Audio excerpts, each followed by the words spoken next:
सम्मान ये होता है कि कहीं पर आप जाते हैं, जैसे आप कहीं घूमने फिरने जाते हैं, आपका मन बड़ा प्रसन्नचित हो जाता है। ओह, आपको लगता है भगवान जी घर में आ गए, या आप हिल स्टेशन चले गए, या माता रानी में चले गए, कहाँ भी आपकी इच्छा होती है, आपको वो बहुत अच्छी चीज है।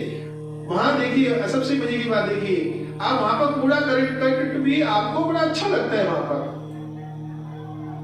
और विडंबना ये है कि हमारे घर के बाहर या पड़ोसी हमारे घर के आगे कूड़ा कर दे तो बड़ा गुस्सा आ जाता है।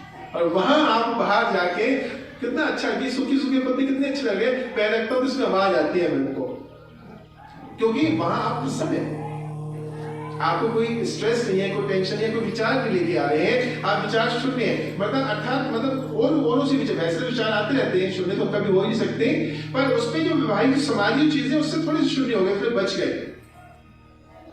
और घर में पड़ा हुआ कूड़ा, गली से बाहर निकलते कूड़ा, आपको एकदम गुस्सा आ जाता है और इतने फेडअप हो जाते हैं। कई बार तो हम क्या करते हैं, अपने घर वालों को ही अपशब्द कह देते हैं जो कहना नहीं चाहिए।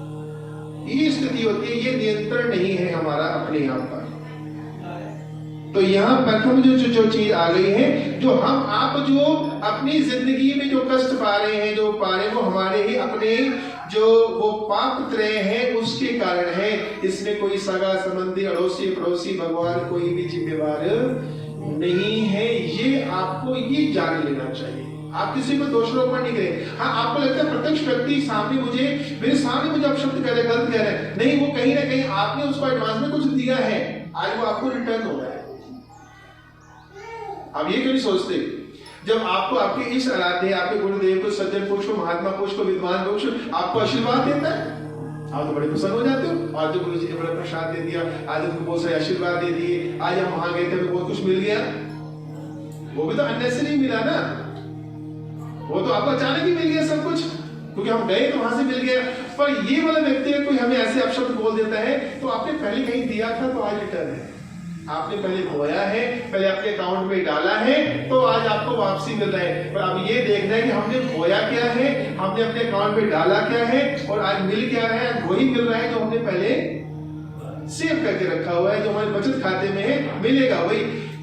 वैसे व्यक्ति में मान लीजिए थोड़ी कड़ी बात है, गले से उतरती नहीं है।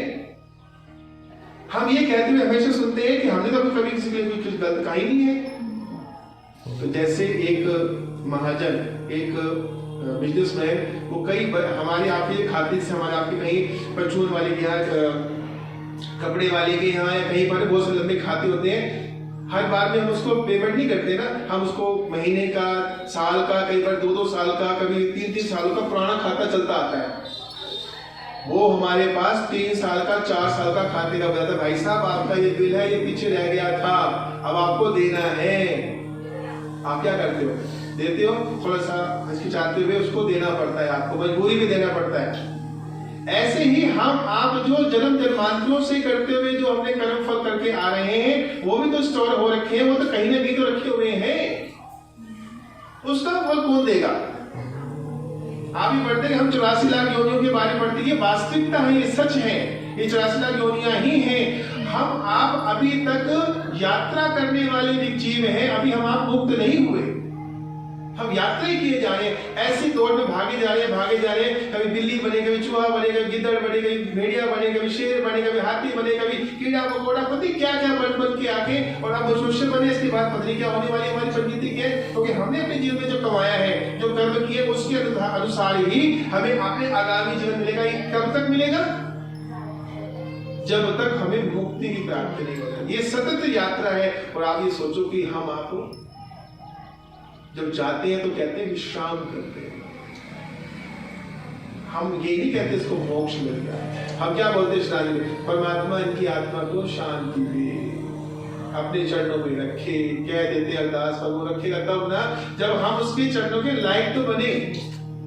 क्योंकि ये यात्रा यथावत है, बड़ी कड़वी बात है, उतरती नहीं है। तो ये हम आप यात्रा किए जा रहे हैं, और आप देखो, आप दिन का एक काम करते हैं, थक जाते हैं, आप सोने की कोशिश करते हैं, तो हमें सोना किसको मिलता है, जो ज्यादा आलसी होगा उसको कौन सी योनि मिलती है।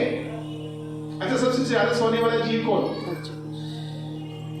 बलवान के, बिहारी लाल के, नहीं वैसे बहुत सारे, पर जो आप अपने आसपास जानते हो, सबसे अल्प जो सबसे ज्यादा जो सोता है, ये सबसे ज्यादा मोह वाली जो योनि होती है ना, वो सुअर की होती है। सबसे ज्यादा बालक और सबसे ज्यादा मोह आसक्ति और सबसे ज्यादा शहर जो होता है और सबसे ज्यादा गंदगी में रहने वाला जो जीव है वो सुअर। तो हम वहां से भी अब आप समझ लीजिएगा। अब आप देखो, आप कभी सोच के देखिए, हाँ, ये जितने भी आप शब्द जो बने हैं वो जानवरों के नाम पे क्यों बने, भगवान के नाम पे क्यों नहीं बने? आप भगवान के नाम की दो आप शब्द बोलो कोई। भगवान आपको वृंदावन बुला ले, आप कहोगे मैं तो तैयार हूं। माता रानी आपको अपने दरबार में बुलाए, जब चिट्ठी आएगी तब आएगी। अरे अब शब्द आप ऐसे जीवों के ही नाम लेते हो जिनको आप पसंद नहीं करते। अब देख लीजिए ये व्यवस्था क्या है, और ये हम, और सबसे बड़ी बात है ये हम आपने नहीं बनाई, ये हमारे पूर्व से जल्दी आ गई। तो इसकी तरह है, तो इसकी तरह बैठता है, तो इसकी तरह लगता है। आप मेरी बात समझ जाइए क्या कहने वाला हूं। तो इसकी तरह काम करता है। तो आप देखिए हम उदाहरण क्या दे रहे हैं, जो मुझे पसंद नहीं इसलिए मैं आपको बता रहा हूं कि ये आप ये ऐसे हैं, आप हो नहीं, पर आपने कर्म जो है आपके कृत्य हैं, जो आप कार्य करते हैं वो आप ऐसे करते हो, इसलिए तू ऐसा है, तू ऐसा बन।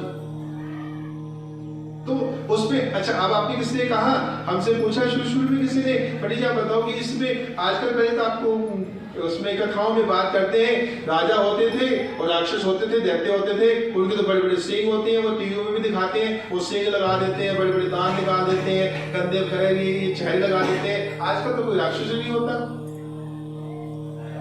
मैं कही आजकल राक्षस भी ना हाईटेक हो गए हैं।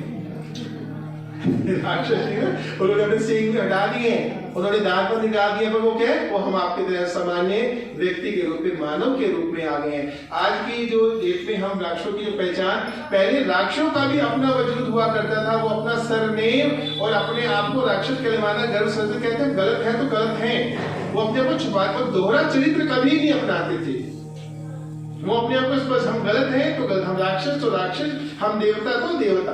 देवता अपने पद पर इतने पक्के हुआ करते थे, वो कभी अपने पद से च्युत नहीं हुए, कभी गिरे नहीं है। और राक्षस भी हुआ, हिरण्यकश्यप हुए, रावण हुआ, कुंभकर्ण हुआ, हिरण्याक्ष हुआ, कंस हुआ, शिशुपाल हुआ और जयद्रथ हुआ, जरासंध हुए। ये इन्होंने अपने को राक्षस ही कहला पाया, पर इन्होंने अपने दोगलापन नहीं किया। और हम आप क्या, अच्छा तो देवता है, इंद्र है, अग्नि देवता जो भी है, वायु देवता है, और जितने भी जो भी देवता हमारे हैं ये भी वैसे ही रहे, यथावत रहे, ये भी नहीं बदले। बदल गए आप और हम ना तो राक्षस बन पाए, ना हम देवता बन पाए, ना हम मनुष्य बन पाए। हमारे आपके पास, सबके पास दोहरे चरित्र हैं, दोहरे मुकुट हैं, दोहरे आवरण हैं। इसलिए आज हमें हमारा कोई सम्मान नहीं करता, आज हमारे पे कोई विश्वास नहीं करता, क्योंकि वो लगता है कि क्योंकि वो स्वयं दोहरे चरित्र वाला है, उसको लगता है कि मैं हूं तो हर व्यक्ति दोहरे चरित्र वाला ही होगा। इसलिए हमारा अपनापन, हमारे अपने घरों में अपनी जो विश्वास पात्रता है वो कम होती चली गई है। कारण कौन, किसी पे दोषारोपण नहीं दे सकते, आप स्वयं पे करना चाहिए। तो पहले